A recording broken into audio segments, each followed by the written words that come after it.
Your brothers and sisters in Islam Net from Norway are establishing a masjid, a dawah center. This center, this masjid, this educational institution will act like a beacon of light, calling the Muslims in Norway back to the essence of Islam. So give generously and Allah Azza wa Jal will give you even more.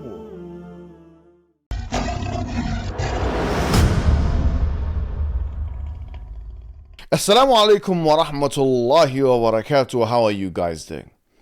Many of you will be aware of the recent attack on one Salman Rushdie, an individual who was an open advocate against or detractor of Islam and the Islamic Prophet.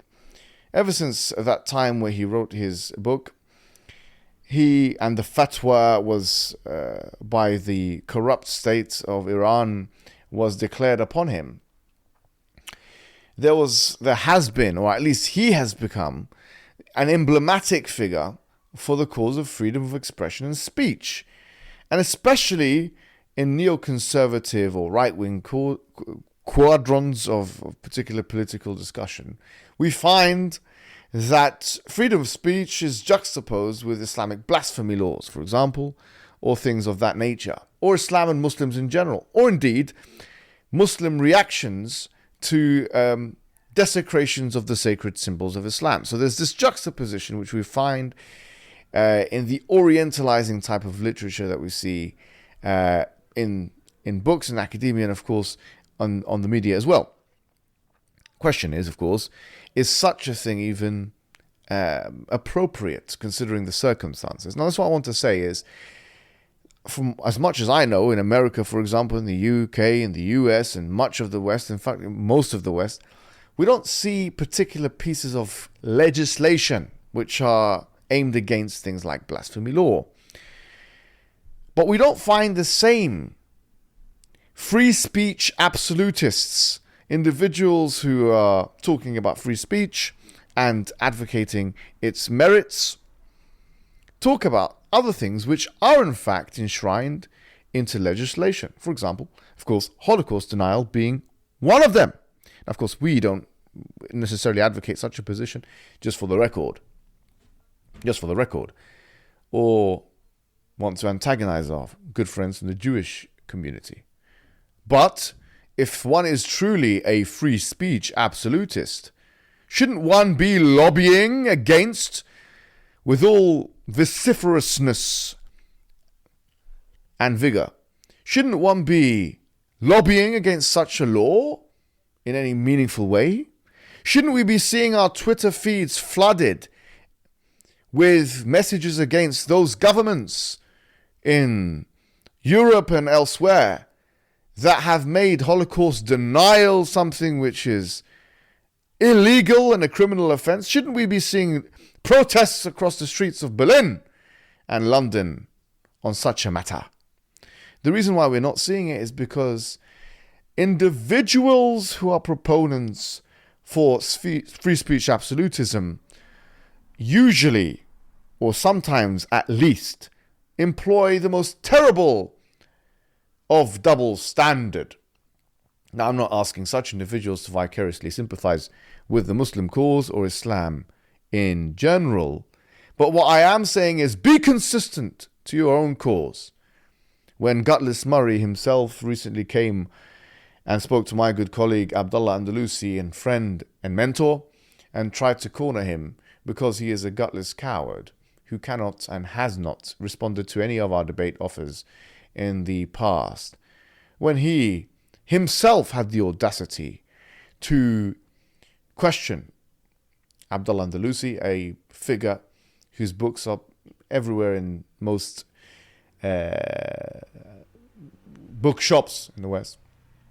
And at the same time, he tries to restrict the freedom of speech through the Henry Drax Society of Muslim Speakers.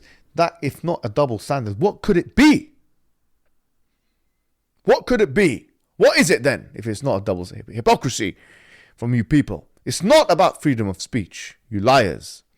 You are a liar. And you are all liars. It's not about freedom of speech.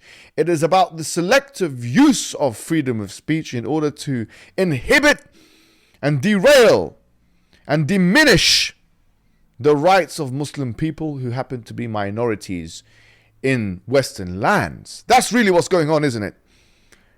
Because you don't want to admit that. Because you have an ulterior agenda. In fact, you need us more than anything else, because we are the very community which you need to tell your children, who will grow up being, in some cases, white supremacists, in other cases, at least fierce nationalists against any ethnic minority outside of themselves, to say this is what you're not. You need us to be the scapegoat that you can blame for every mistake that happens in your life, every failure that you have. Which is why it is no coincidence that most right-wing, far-right individuals like Tommy Robinson and his ilk are the most uneducated, low IQ individuals in all of society. So what I will say is, to conclude, as follows. My friend 𝙤𝙤𝙪𝙨 has made a very good point in his videos, a very, very good point, which is that he said, why do you specialize Islam in this discussion when, if the sacred symbols of other peoples from other faiths, as we've seen with the Hindutva in India, he makes the example of Ataturk in Turkey, some Kurdish leader he mentions. We can go on and on. If you try and desecrate the sacred symbols of individuals, the gangster communities among them will deal with you, my friends. We're not condoning such a thing at all. But that is a reality.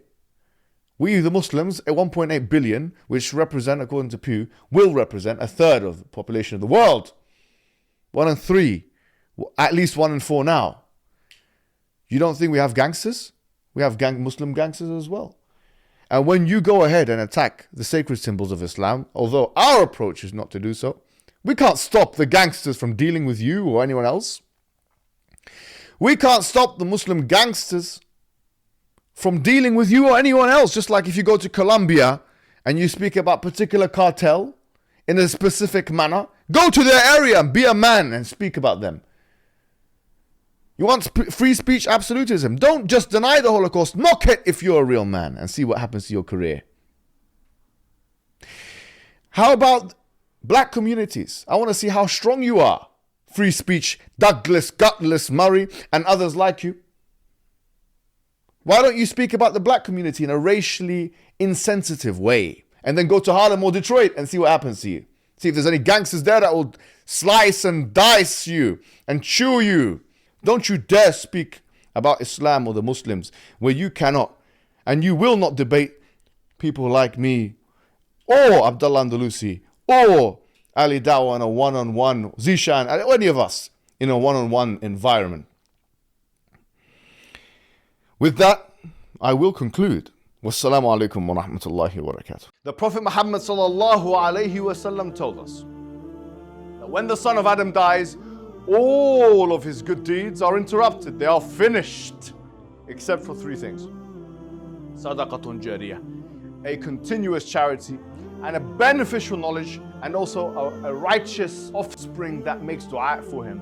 Your brothers and sisters in Islam Net from Norway are establishing a masjid, a dawah center, and fulfilling a great portion of this hadith on your behalf. Establishing a masjid to convey the message of Islam is one of the best deeds a Muslim can do.